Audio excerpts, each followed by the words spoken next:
This is episode 25.2 of Oh My God, What the Fuck Bible, a new, much funnier translation of the entire Hebrew Bible written by me, David Tuckman. I'm coming to you from my living room, slickly edited over some room tone to make it sound like I'm whispering to you before the show. Each month on the show, a guest joins me to read as much of the Old Testament as they can while I make fun of it. This time around, I'm joined by Rishe Groner as we read Come, aka Bo, the third portion in the book of Exodus, which I like to call Names.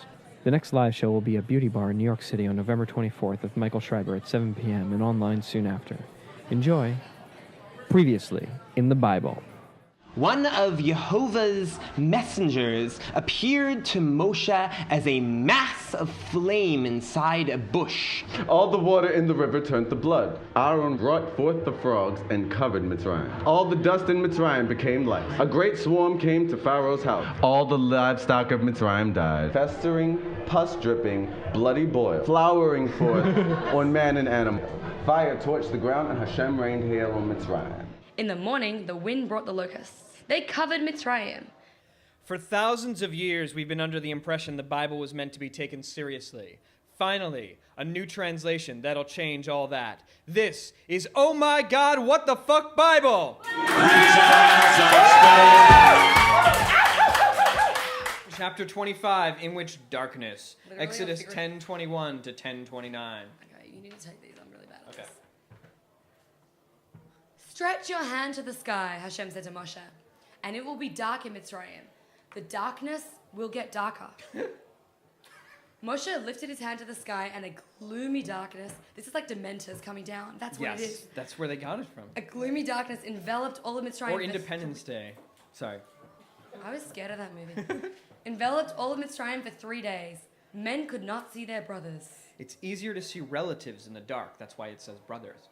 Not sisters, hey? Yeah, no. Men didn't get out of their seats. They were covered. Sorry. Men didn't get out of their seats for 3 days. Which means you'd better hope that you were sitting on the toilet when the darkness struck. There was only light in the homes of the sons of Israel. So when I was growing up, we had these parsha coloring books. Okay. And we had this picture of the Jews all sitting, and like there's like a halo on top of them, and the Mitzrayim is sitting in the dark like this. And I colored them in, but it was really annoying because it was all black. Yes. That's the most fun page in the coloring book, where you just cover it in black. It's just black and yellow. Yeah. It's also like Black the and first yellow. day creation. Like Where there's just parsha darkness. coloring books. How Jewish children are brought up. How Jewish children use their black crayons. Oh God, that's a skin color joke. Okay. We're not all white, okay? Paro summoned Moshe. Go, he said. Oh, I haven't done my Paro voice yet. It's all right. Serve Hashem. Just leave your sheep and your cattle. Even your children can leave with you. Paro is the worst negotiator. Jehovah has basically removed vision, and he is still holding out. Probably because the Hebrews now have the only livestock in Mitzrayim, so he wants to keep it. And there's no grass or green left either. So No. the bread basket is empty. Really need them to stay. Yeah, that would be a struggle. You must give us feast offerings and burnt offerings, Moshe said, so we can give them to Hashem, our Elohim. Our cattle will also go with us. Not a hoof will be left. We will take it all to serve Hashem, our Elohim. And we won't know how to serve Hashem until we get there. Serving Jehovah is kind of like jazz. You just improvise. I was saying more that he's like this big kind of rapper dude who's like orchestrating everything behind the scenes and being like, you, go get me the limo. Pour me a drink. Hashem strengthens Paro's heart, and he didn't want to send them. I'm just having a drink. Oh, let's try to strengthen the heart. Everybody drink. Seriously, get I'm on not it. seeing you guys drinking. Get away from me, Paro said. Don't let me see your face again. The day I see your face, you will die. Ooh. I love this line. As you wish, I will not see your face again. And then Moshe just like stepped back slowly into the shadows, Batman style. That's chapter 25! Yeah! All right. Let's move on to chapter 26, in which God tells Moshe that he's just going to straight up murder some people. Exodus 11:1 to 11:10. I've got one last little jab at Paro Mitzrayim, Master of the understatement. Hashem said to Moshe. He'll send all of you after this one. He'll chase you out of here. Say this to the nation. Each man and woman will ask their neighbor for gold and silver utensils. Hashem made Mitzrayim like the nation. They and Paro's slaves even liked Moshe. I thought they liked him originally. Yeah, it goes back and forth. Love-hate relationship. Yes. Yeah, a bit of Stockholm Syndrome scenario. This is what Hashem says, Moshe said. At midnight, I will go into Mitzrayim. I think it's like I will go down in there, like get up in their business. Every firstborn in Mitzrayim, from Paro's firstborn who sits on his throne, to the firstborn of the lady slave behind the millstone, and every firstborn of an animal will die. I like how Moshe is quoting Jehovah, but Jehovah never said this, so Moshe's kind of inventing the murder. Can't do it. Yeah. A great shout, the likes of which have never been seen and won't be again, will resound throughout Mitzrayim. So shouts are heard, not seen, but that's cool. Well, wait till we get to the Ten Commandments. That's right. There's a lot of mixed up senses there. All right. This is my favorite quote of the whole Bible because I've been saying this a lot all my life. Yes. No dog will shape its tongue against the sons of Yisrael, not against a man or animal, so that it is known that Hashem separated Mitzrayim from Yisrael. Okay, so what does that mean, Rishe? So, in Hebrew, Yes. Ulachol b'nei Yisrael, lo yicharatz, that is known to be a line that you say when a dog is attacking you Yes. and you want to scare it away. And as many Jewish girls who were brought up in insular Jewish communities, I have a chronic phobia of animals. So as a child, whenever there'd be dogs around and you'd be like, a little uncomfortable, you'd be like, and then you'd be saying it under your breath. And there was a Yiddish version too. Okay. And the Yiddish version is a lot more intense, but I wasn't brought up doing it. We were a little more classic old school in my family.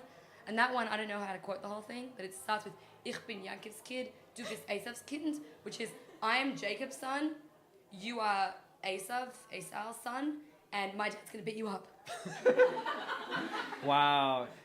Yeah, I have a lot of very distinct memories of my cousin like muttering under her breath when there was a scary dog nearby. Like, it's like, it worked.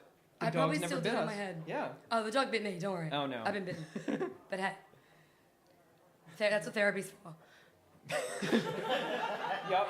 I'm not even kidding. Tell us about your dog bites. I don't want to. And I'm going to continue right on with the Torah now. Yes. And all your slaves will come down to me and bow to me, Okay. saying, leave, you and all the nations at your feet. After that, we'll leave. We'll escape from Paro and burning anger. Ooh. See, I like this. This is the whole, like, we are creating a massive spectacle over here. Yes. Like, we don't just want to leave Mitzrayim in the middle of the night.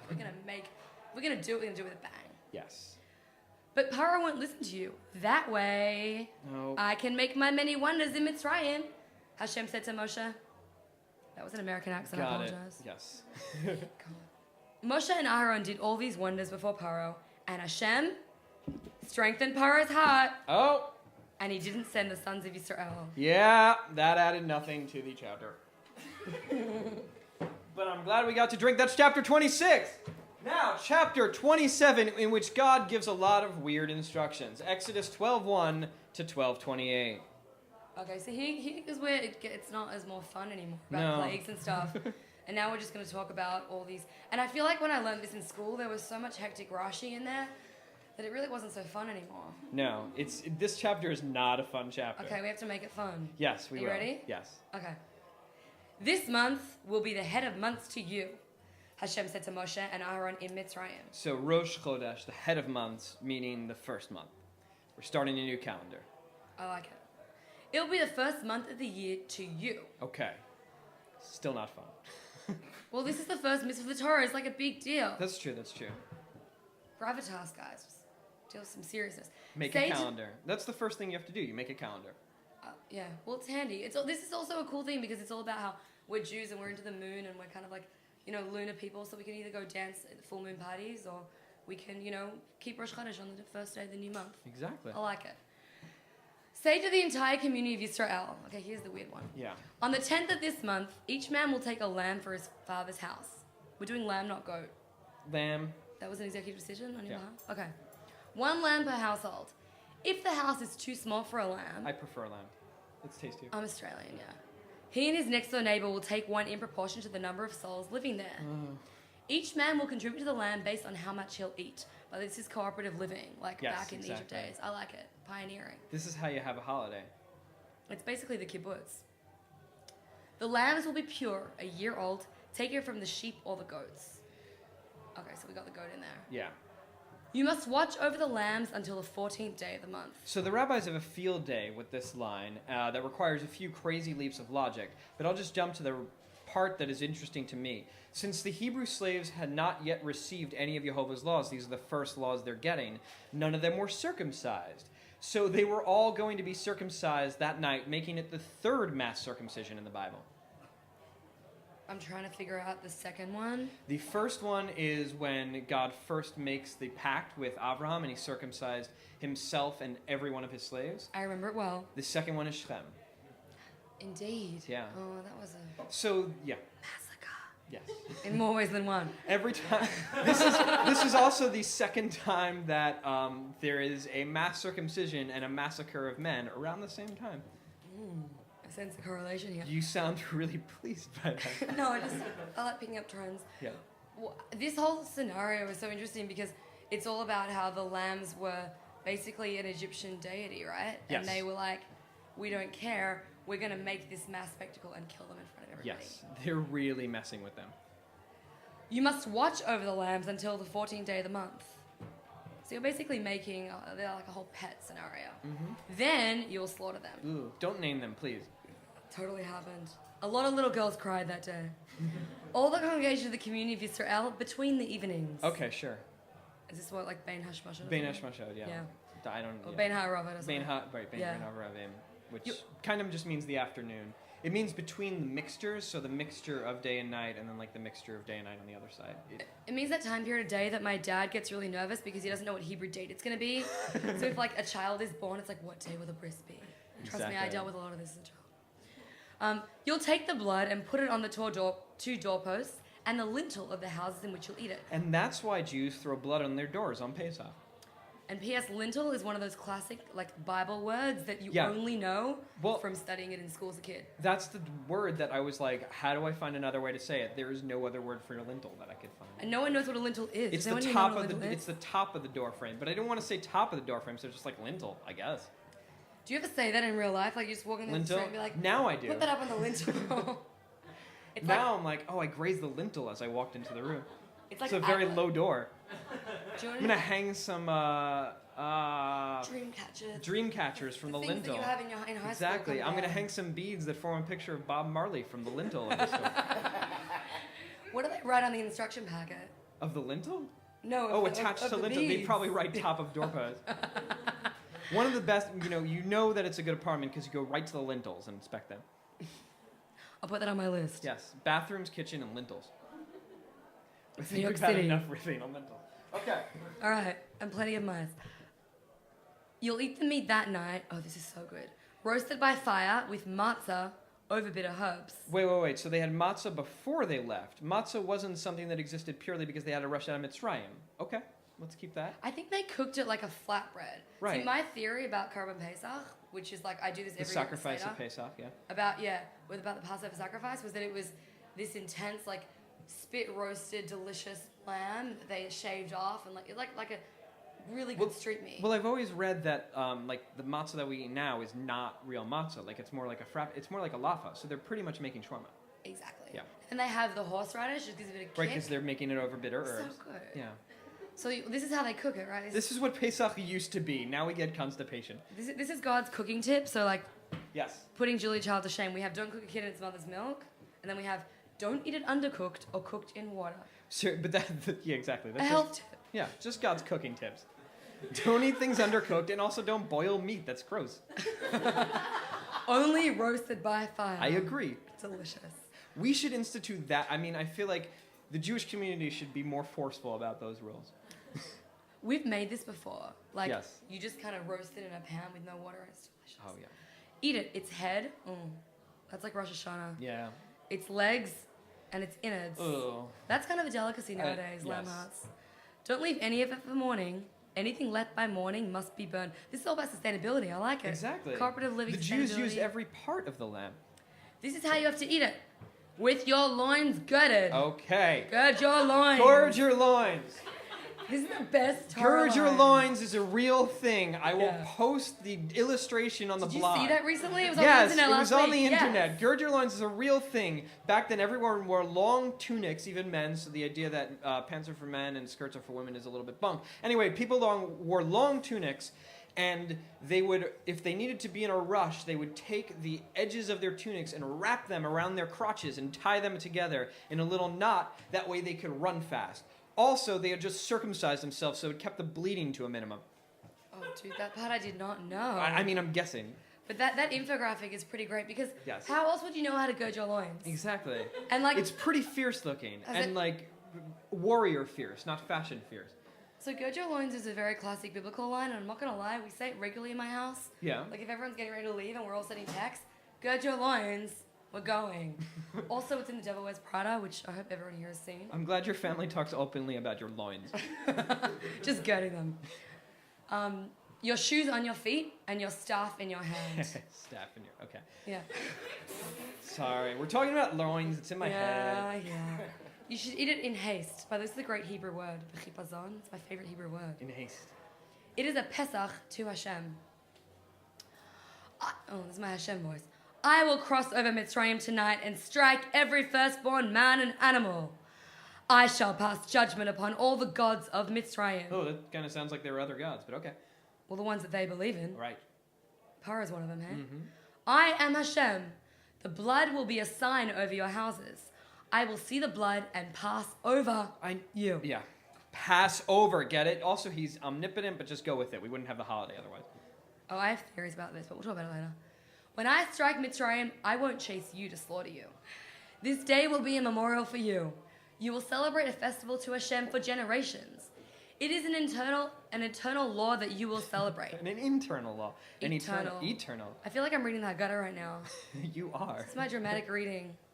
You will eat matzah for 7 days. 8 if you live outside Israel. Or 1 if Yeah. you cannot handle it because you're a Jewish person. on It's strange that we've been doing it for thousands of years and yet we have not adapted yet.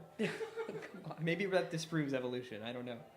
I could sing my aunt's crazy song, but the moral of the story is on Pesach we like to eat watched wheat. So we sit on a certain seat. So we're sick from eating watched wheat. And I'm not singing it with the tune, but it was a great song of 1987. On the first day, you'll take anything leavened out of your houses. I wish it was the first day. It's like the first 6 months beforehand. Oh, God. Anyone who eats leavened food from the first day to the 7th will have their soul cut off from Israel. The first day and the 7th will be called holy. Don't do any work on those days except for what is needed to feed every soul. Okay. So read a whole lot of those chicken soup books. That's how I got through Pesach back in the day. That's the only work you can do. Watch over the matzah. Because in the middle of this day, I will take your legions from Mitzrayim. Watch over this day for generations. It is an eternal decree. We should also take a drink every time God is redundant. I feel like these are all different words in Hebrew, but in English they're all the same. Yeah. Well, he just rephrases things a lot in Hebrew, but in English it ends up being very similar. Yeah, that's why when you read the Haggadah in English, It doesn't have doesn't that pop. resonate. Speaking of watching over matzah, can I just tell you that I was walking past the Straits matzah factory the other day in the Lower East Side, and even if they're closed, you can look through the window and see them making matzah, and they will hand you the freshest matzah you've ever had in your life. Oh my God. And then you can use it to make matzah brei, which is completely redundant, but it's Oh awesome. my God. Okay. So I did that. Because in the middle of this day, I will take your legions from Mitzrayim. Watch over this day for generations. It is an eternal decree. Okay, middle of the day. Let's keep that in our heads. Starting in the evening on the first day of the festival, the 14th day of the month, eat matzah until the 21st day of the month in the evening. I'm not doing maths. Yeah. For 7 days, leavened. 7 days. Is it leavened or leavened? Leavened? Leavened Leavened? Leavened.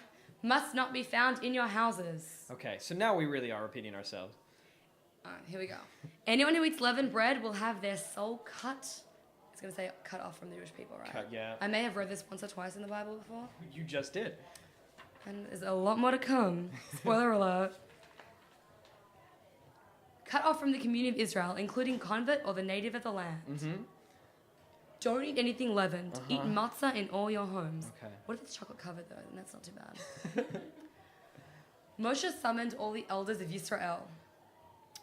Go and take... Oh, so now we pass it on. Okay, I got it. Yes, exactly. Go and take sheep for your families and slaughter them as your Pesach, Moshe said. Then take a bunch of hyssop and dip it in the blood in the basin. Do you know hyssop is now an endangered species in Israel and you can't pick it in the wild? I had no idea. Yeah, I just read that cookbook thing about Jerusalem. What cookbook? There's a cookbook about Jerusalem Oh, the cooking. It's okay. awesome. Yeah, I love that. I just read it for the stories. I don't want to cook it. Attach it to the lintel. I like that word. And the 2 doorposts, spreading the blood. Don't let anyone leave the house until morning. That's because otherwise they'll get smitten. This is where, so it's also because they're quarantined because of Ebola. It's a shield got charm. it. Yeah, It's a shield charm. it's a shield charm. And then they also have like little patronuses. Yes. Patroni outside. These are Harry Potter Yeah. fans. Sorry, Harry Potter references. I'll be quiet now. 'Cause I could do Well, this we all established last month that Moshe is a desert wizard. Oh, that's a completely valid point. Mm-hmm. And the darkness with the Dementors. All right, I'm Yeah. seeing this. Yes. When Hashem flies over to smite Mitzrayim, so on a hippogriff. no, Voldemort can fly because he has special powers. Wait, so God is Voldemort? No, God forbid. I would never do such a thing. He who must not be named. That's amazing. I have never slapped 5 with a guest before because of a joke. Thank you. Anytime. Okay, so when Hashem flies over to smite Mitzrayim and sees the blood on the lintel and the 2 doorposts, Hashem will pass over Get it? that entrance and won't let the slaughterer come to your house for smiting purposes. So this is the angel of death. Like he was delegating. Yes, the He's slaughterer. delegating hard. Yeah. I like it. Guard over these words as a law for you and your sons forever. Wait, so this, the blood, the mixing instructions, the girding of the laws, which laws? Okay. Spoiler alert, it's to come. Yes. Oh, okay. When you get to the land Hashem will give you, so then, Okay. like he said, keep this service. When your sons say, this is like one of my dad's favorite quotes of all time. This is like classic, like, This is hey Haggadah everyone, Haggadah time. This is the 4 sons. When your sons say, what is this service to you? You will say, it is the Pesach sacrifice to Hashem, who passed over the houses of the sons of Israel in Mitzrayim when he killed the Mitzrim. A lot of chronology in there, but we got it. He saved our houses and the nation bowed and knelt. The sons of Israel, we didn't say prostrate themselves. That's a much better word. Oh, you know, I like to use the Anglo-Saxon words over the... See, I grew up like Latin. reading the Pentateuch. Yes. The Pentateuch. The Pentateuch. How do you pronounce? Pentateuch? Pentateuch? Yeah, the Pentateuch was great. But you know, we're moving on. We're doing the We're moving on. This is OMGWTF. modern. This is the oh my god, what the fuck All Bible. right. The sons of Israel left and did what Hashem commanded Moshe and Aharon. That they did. They sure did. Chapter 27. Let's give it up for Rishe. That's all we've got time for this week. Join us next week for the next installment, released on Thursday on Juicy.com and Friday everywhere else, and we mean it this time. Remember, you can talk back to me on Twitter, Facebook, OMGWTFBIBLE.com, or OMGWTFBIBLE@gmail.com. If you like the show, please rate and review it on iTunes. The next live recording of Oh My God, What the Fuck Bible will be at Beauty Bar on November 24th with guest Michael Schreiber. And don't miss a show, because next time, in the Bible... Also, that's so not Jewish of them. No, not at all. Have you seen a bunch of Jews during bunch of Passover Jews- going on a trip? Going anywhere, they have an entire suitcase full of Jews.